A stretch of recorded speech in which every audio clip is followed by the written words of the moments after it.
everyone. This week at the Gemstone Therapy Institute, we're continuing to highlight a variety of healing gemstone necklaces during our annual holiday sale. Also, this Wednesday, I'm giving a free group remote session that you'll want to sign up for if you haven't already.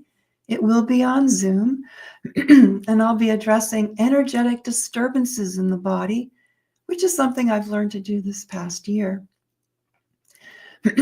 Energetic disturbances can be rightfully listed along with harmful bacteria, virus, fungus, and toxins as essential causes of illness. And I've learned how to identify and treat them, and I invite you to experience for yourself the healing benefits of this. And there will be a replay for those who register. This past week, I got 3 really good questions from folks who've been watching my YouTube channel. Excuse me. And you're certainly welcome to subscribe if you haven't already. First, someone asked if I could give a group remote session or demo on YouTube rather than Zoom, which is the platform I typically use. The answer is yes, and I plan on this for early 2025. Second question, could I show the difference between a healing diamond and a non-therapeutic one? Well, I thought this was a great question. The thing is, with physical eyesight, you can't tell the difference between a healing diamond and a non-therapeutic one. They look exactly the same. So if I showed you one side by side, you couldn't tell a difference. So a comparison would not be useful. It's also why picking them out is so tedious. I wish I could tell them apart from a distance. If I could, it would make my life so much easier, but it doesn't work that way. I have to check each one individually and then use my extrasensory gifts to be able to see the spectrum and tell them apart. Because the color rays carried by a healing diamond are not physical, they are not the diamond's colorful fire, which are reflections of the color seen on the facets when you move the stone in certain lighting conditions. So I wanted to make that distinction. A third question was, what is the difference between a drilled and an undrilled healing gemstone sphere? I'm so glad you asked. Both physically and energetically, the difference between drilled and undrilled healing gemstone spheres is enormous. Physically, a drilled sphere has a hole, which allows the bead to be strung onto a bracelet or a necklace. Well, it's rather obvious, really. But what you may not know is that the drill hole also allows for the movement of energy through the sphere, which creates a magnetic field around the sphere, like the magnetic field that surrounds the Earth and our body. The difference in a therapeutic application is significant. Undrilled spheres lend their energy to a placement point, but then the energy just sits there unless it's moved by the body's own energy. That's not very helpful if the body's energy is already weak. In fact, in some cases, it can stress a particularly weakened area because the area then has to use its own dwindling energy to move that excess gemstone energy either away from the target area or somewhere else where it needs to go. So I do not recommend using undrilled spheres for any kind of gemstone therapy. Now, imagine placing a drilled sphere with its magnetic field on a placement point. I'm going to do a little demonstration here. Okay, whoops, a little crooked. Well, it's even more crooked. Well, now you have the benefit of the magnetic field, and that magnetic field will contribute to the magnetic field of the organs and tissues associated with the placement point. This can be very supportive because weakened areas often have weakness in their magnetic field, and the drilled sphere will strengthen that. As a result, the improved strength encourages the body's ability to self-heal. Another benefit is that the drilled sphere's magnetic field moves energy along the line designated by the drill hole. So this can disperse sluggish energy in the area, in the meridian, and improves healthy circulation of the energy in the area.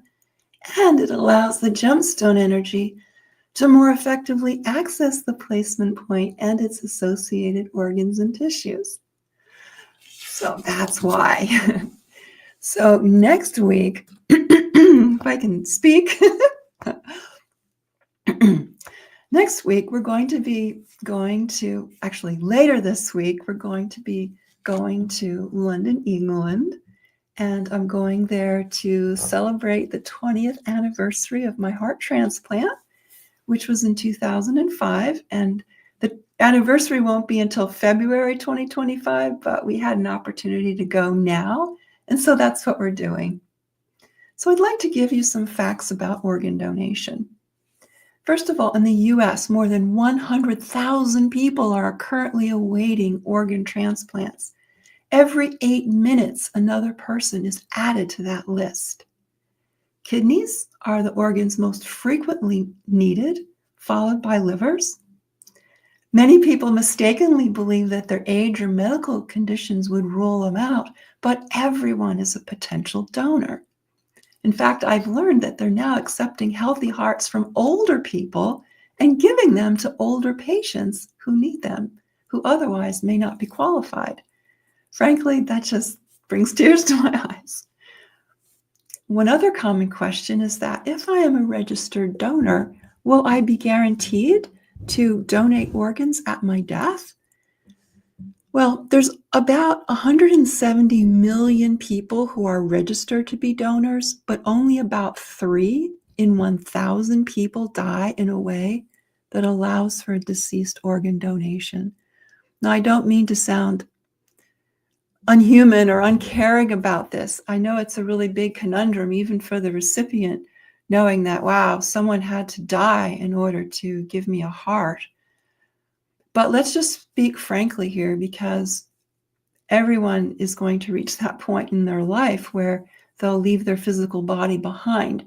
And this is an opportunity to not just leave your organs behind, but to give them to someone else who can really use them, whose life can be prolonged. If it weren't for the heart that I received in 2005, I wouldn't be a grandmother. I wouldn't have seen my daughters graduate from high school.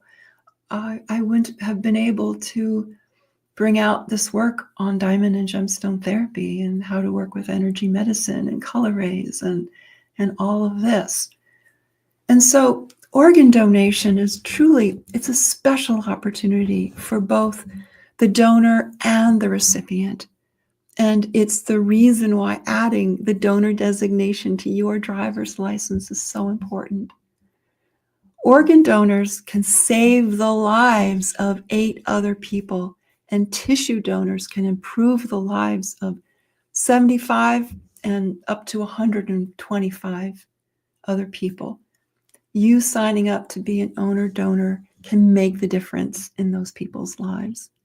So if you'd like to learn more about organ donation, go to organdonor.gov to learn more about donation, or register directly at registerme.org, where you'll be taken directly to a registration page.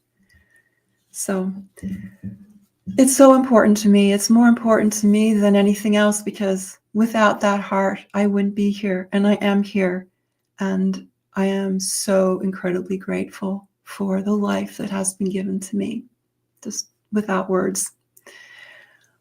Anyway, to celebrate this 20 years of heart, we're going to be going to London, England. I'll be filming my message from Isabelle from London, England next Monday. With the time difference, not sure when that will be, but hopefully during that message, I'll also be able to tell you about some of our adventures that we've had so far. But in any case, thank you so much for listening. Thank you so much for your interest in diamond and gemstone therapy. Thank you for your great questions. And I will see you next week. And bye-bye for now.